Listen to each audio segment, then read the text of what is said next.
India में हर साल लाखों स्टूडेंट्स प्लेसमेंट के लिए बैठते हैं, लेकिन उनमें से सिर्फ कुछ ही को अच्छी जॉब मिलती है और काफी लोग तो आज भी अनएम्प्लॉयड रह जाते हैं। सो यार, क्या इश्यूज है, क्यों होता है ऐसा? तो आज की वीडियो में हम यही डिस्कस करेंगे यार कि 3-4 साल की ग्रेजुएशन के बाद, इतने सालों के स्कूल के बाद, पढ़ाई करने के बाद भी क्यों हमको हमारी ही ड्रीम अपॉर्चुनिटीज या फिर बेसिक जॉब भी इन सम केसेस नहीं मिल पाती है। क्या इसका concern with the opportunities in the world है या इंडिया है? क्या इसका कंसर्न विद आवर कॉलेज है? ये सब तो यार वो चीजें हैं जो मैक्रो चीजें हैं जिनको हम अब चेंज नहीं कर सकते। अगर मैं एक कॉलेज में 3 साल रुक गया हूं, अब मेरा प्लेसमेंट में बैठने का टाइम आ रहा है, उस टाइम पे मैं ज्यादा कुछ अपने कॉलेज के अंदर चेंज नहीं कर सकता। सिमिलरली अगर मैं बोलता हूँ कि इंडिया में अपॉर्चुनिटीज नहीं है, it is not feasible for a lot of students to go abroad और वहां पे जाके वो अपॉर्चुनिटीज करे, तो यार ये वाली चीजें हम ज्यादा चेंज नहीं कर सकते। बट क्या ऐसा कुछ है जो हम खुद में चेंज करें या बेटर करें that increases our probability of getting a good job? तो इसका आंसर है yes, but today we are going to discuss about the top 5 biggest placement mistakes of students. सबसे पहली गलती, relying completely on college placement cell. देखो यार, आप चाहे अच्छे कॉलेज से हो या आप tier 2 कॉलेज से हो या tier 3 कॉलेज से हो, you need to make sure कि आप सारा का सारा फोकस अपने प्लेसमेंट सेल पे ना दे दो। इससे मेरा क्या मतलब है कि आप ऐसी प्रोफाइल क्रिएट करो या आप इतने एफर्ट्स डालो कि आपको ऑफ कैंपस अपॉर्चुनिटीज भी मिल पाए। उसके लिए लिंक्डइन का यूज करना हाईली नेसेसरी। मैंने इसके ऊपर ऑलरेडी एक वीडियो बना दिया, you can check it out. साथ ही साथ वहां पे आप नेटवर्किंग करोगे, बहुत अपॉर्चुनिटीज वहां से आती है। If you have a good profile that includes extra courses, good internships, tons of other things, और फिर अप्लाई करोगे बाहर कहीं अपार्ट फ्रॉम योर कॉलेज, वहां से भी अपॉर्चुनिटीज मिलती है। सो सबसे बड़ी गलती बहुत सारे स्टूडेंट्स क्या करते हैं, वो कहते हैं यार हमारा तो कॉलेज में एडमिशन हो गया है, हमारा तो कॉलेज प्लेसमेंट दिलवाता है काफी बच्चों को, तो हम कंप्लीटली उसी पे रिलाई करते हैं और ये करता है बहुत ज्यादा बैकफायर, बिकॉज हमारे पास कोई दूसरा ऑप्शन या ऑल्टरनेट भी नहीं बचता है। सो मेक श्योर कि अगर आप एक अच्छे कॉलेज से हो या अच्छे कॉलेज से नहीं भी हो, खास करके अगर अच्छे कॉलेज से नहीं हो तो और भी ज्यादा जरूरी है कि आप बैकअप रखो। लिंक्डइन यूज करो, नेटवर्किंग करो, अच्छी प्रोफाइल बिल्ड करो कि अगर मेरी यार जस्ट इन केस अनफॉर्चुनेटली कुछ भी गलती से अगर कॉलेज के थ्रू प्लेसमेंट नहीं लगती है, I should be having some sort an alternative, और वो आपकी के हाथ में है और स्टार्टिंग से उस पर आप काम करना शुरू करो। ट्रस्ट मी, बहुत ज्यादा हेल्प होगी उससे। नंबर 2 आता है पुअर कम्युनिकेशन स्किल्स। देखो, अगर आप एक बार कॉलेज में आ गए हो, चाहे वो बैचलर्स हो या मास्टर्स, कम्युनिकेशन स्किल्स आपको स्पेसिफिकली बिठाकर सिखाए तो नहीं जाने वाले हैं। ये हमारे स्कूल में होता था और बाद में हमारा फर्ज होता है कि हम इस पे कैसे काम करते हैं। तो मेक श्योर यार कि you build good speaking skills, you build good convincing skills. Writing skills फिर भी इतने ज्यादा इंपॉर्टेंट नहीं होंगे इनिशियली जितने आपके स्पीकिंग और कन्विंसिंग स्किल्स होंगे, बिकॉज इंटरव्यू में आपके वही काम आने वाले हैं। हम में से बहुत सारे लोग क्या करते हैं, क्लासेस अटेंड कर रहे हैं, पढ़ाई कर रहे हैं, कॉलेज की असाइनमेंट सबमिट कर रहे हैं, एक्स्ट्रा कोर्सेज भी कर रहे हैं, सब कुछ कर रहे हैं, लेकिन ये सॉफ्ट स्किल का सबसे इंपॉर्टेंट पार्ट कम्युनिकेशन स्किल्स, उसी पे काम नहीं कर रहे। मेरा एक कॉलेज में दोस्त था यार, ही हैड डन एवरीथिंग। अगर उसको फाइनेंस की जॉब चाहिए ना, so he will do extra courses, he will do internships, he will score good in college, he'll do everything possible, but होगा क्या? resume shortlist हो गया, आप वो इंटरव्यूअर के सामने tell me about yourself, you are hesitant to speak. Similarly कोई और क्वेश्चन आया, इस इंटर्नशिप के बारे में बताओ, unable to speak, why should we hire you, unable to convince. अगर ये केस अराइज हो रहा है, डजंट मैटर यार मैंने वो कितना अच्छा अपना पेज, जिसको हम रेज्यूमे बोलते हैं, वो बना रखा है, I won't be getting shortlisted. इस चीज का बहुत जरा ध्यान रखना आपके हाथ में है कि यार हम अगर उस पेपर पे अपने स्किल्स के ऊपर इतना फोकस कर रहे हैं, तो कम्युनिकेशन स्किल्स पर भी फोकस करना उतना ही जरूरी है हम सबके लिए। कम्युनिकेशन स्किल्स को कैसे इंप्रूव करते हैं उसके ऊपर मैंने इंस्टाग्राम पे कुछ रील्स बनाई है, that you can check it out, link आपको डिस्क्रिप्शन में मिल जाएगा।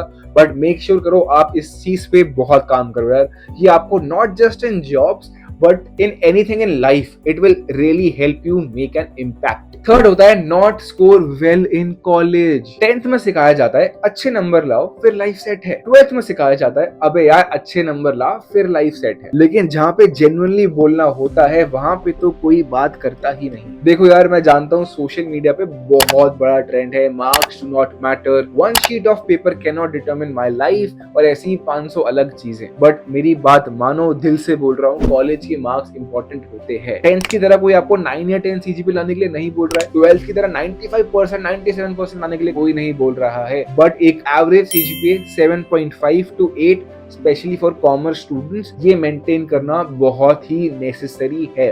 स्पेशली किन लोगों के लिए, जो लोग अपने मास्टर्स प्रोग्राम के लिए जाने का प्लान कर रहे हैं, चाहे वो इंडिया से हो या वो बाहर से हो, या फिर स्पेशली जो बाहर भी अप्लाई करने का सोच रहे हैं या फिर किसी जॉब के लिए अप्लाई करने का सोच रहे हैं। आप खुद सोचो यार, अगर मैं रिक्रूटर हूँ, मेरे पास 2 स्टूडेंट्स आ रहे हैं, मेजोरिटी अगर चीजें सेम ही करी होगी, सेम ही कॉलेज के हैं, एक के मार्क्स बहुत बेटर है या 5-10% बेटर है दूसरे के मार्क्स से, naturally as a human nature मेरा ध्यान यार बेटर मार्क्स वाले के ऊपर ही जाएगा। That is obvious evident. तो आप बेटर मार्क्स लाने की कोशिश करो। डोंट गेट 6.5 CGPA 7 CGPA, उससे ऊपर लाने का ट्राई करो।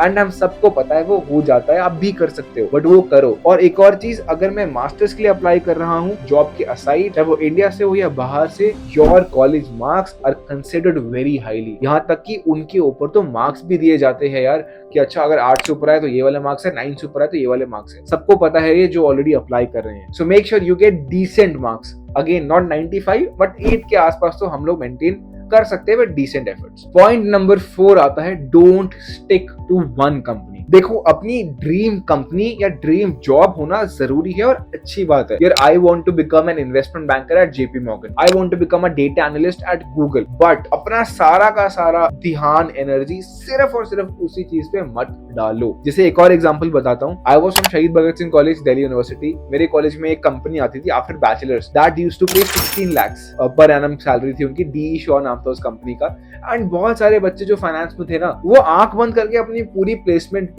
सिर्फ और सिर्फ DE Shaw पे ध्यान रखते थे। भाई DE Shaw के ऊपर रिसर्च करनी है, DE Shaw के इंटरव्यू में क्या क्वेश्चंस आते हैं, DE Shaw में जिनका सिलेक्शन हो गया उनसे जाके लिंक्डइन पे बात करना, जिनका नहीं हो गया उनसे इंटरव्यू क्वेश्चंस पूछना, टेस्ट के बारे में पूछना, ये सब कुछ बहुत अच्छी बात है। लेकिन क्या ये करने से मैं बाकी सारी कंपनी को छोड़ दूं? मेरे कॉलेज में डेलॉइट आ रही है, छोड़ दूं उसको? KPMG, EY या कोई भी और कंपनी आ रही है XYZ, क्या वहां पे भी मेरा फर्ज नहीं बनता कि थोड़ा बहुत ध्यान या उतना ही ध्यान लगाऊं? अब हुआ क्या, जो बहुत सारे लोग अप्लाई कर रहे थे, प्रिपेयर कर रहे थे DE Shaw के इंटरव्यू के लिए, उनका क्या हुआ? Out of 15-16 people only 1 got till the interview stage after clearing the test, और उसका भी नहीं हुआ। अब इन 15-16 में से बहुत सारे बच्चे ऐसे थे जो बेसिक वाली जॉब भी क्रैक नहीं कर पाए, बिकॉज उन्होंने उस पे तो एफर्ट डाला ही नहीं। दे हैड 1 शॉट 1 टारगेट और सब कुछ उसी पे लगा दिया। खराबी इसमें कुछ नहीं है, again I am repeating that, लेकिन हमारा फर्ज बनता है कि थोड़ा सा ध्यान यार हम नीचे वाली चीजों पे भी लगाए। इन केस हमारा वो नहीं होता है तो कोई ना कोई बैकअप तो यार हमारे पास होना चाहिए ना। सो इस चीज का ध्यान रखो। Make sure that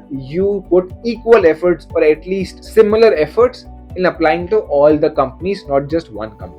finally 5th point आता है, सबसे इंपॉर्टेंट, सबसे common, do not copy all the scholars. देखो यहाँ पे डिफरेंस क्या आता है? डिफरेंस आता है सीखने में, इंस्पिरेशन लेने में, और आता है डायरेक्टली कॉपी करने में। अगर मैं किसी से पूछता हूँ कि यार इस इंटरव्यू में क्या हुआ, मेरे को बहुत सारे फैक्टर्स को कंसिडर करना पड़ेगा ना, कि यार इंटरव्यू कब था, किस प्रोफाइल के लिए था, कितनी वहां पे डिफिकल्टी थी, क्या वो सेम फील्ड में था भी या नहीं भी था। सो ब्लाइंडली कॉपी मत करो।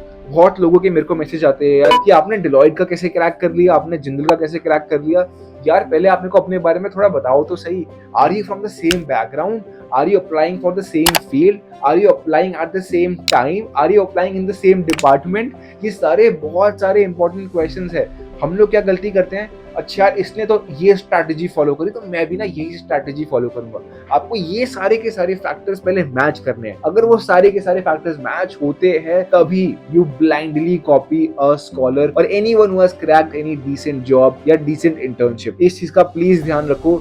ये एक बहुत बहुत बड़ी मिस्टेक है जो अक्रॉस कॉलेजेस बहुत सारे बच्चे कर रहे हैं कि यार अच्छा यार XYZ भैया का हुआ है या ABC दीदी का हुआ है तो हम उनसे जाके बात करेंगे। उनकी सिचुएशन, उनके सर्कमस्टांसेस, फील्ड, डिपार्टमेंट जो मैंने मेंशन किया है वो सब कुछ मैच करना, देन कंपेयर करना और देन सीखना या उनसे इंस्पिरेशन लेना ज्यादा जरूरी है then blindly reading something on the internet या ब्लाइंडली कॉपिंग समवन। इस चीज का बहुत ध्यान रखो यार, बहुत लोग इसमें फंस जाते हैं। इसके लिए एक और प्रो टिप देता हूँ, लिंक्डइन पर जाओ, जिस फील्ड में आप अप्लाई कर रहे हो, जिस कंपनी में आप अप्लाई कर रहे हो, जिस डिपार्टमेंट में आप अप्लाई कर रहे हो, उसका नाम सर्च करो, पीपल सेक्शन में जाओ, वहां पे आपको लिस्ट मिल जाएगी उन सभी लोगों की जो उस पर्टिकुलर एरिया में एक स्पेसिफिक काम कर रहे हैं। उनसे कनेक्ट करो और उनसे अपने क्वेश्चंस पूछो। इससे बेटर परफेक्ट तरीका एग्जिस्ट ही नहीं करता है। सो इस चीज का प्लीज ध्यान रखना आप लोग। With this I wrap up the video, but make sure you subscribe to the channel because आने वाले टाइम पे मैं जॉब्स और इंटर्नशिप को लेकर और भी बहुत सारी चीजें शेयर करने वाला हूं। तो make sure you subscribe, you do not miss out on any video. और एज आई ऑलवेज से, कोई भी वीडियो अगर चाहिए तो उसका कॉमेंट कर दो यार नाम, and I will make sure that we make the videos on those topics which are the most common. तब तक के लिए मिलते हैं अगली वीडियो में। See you.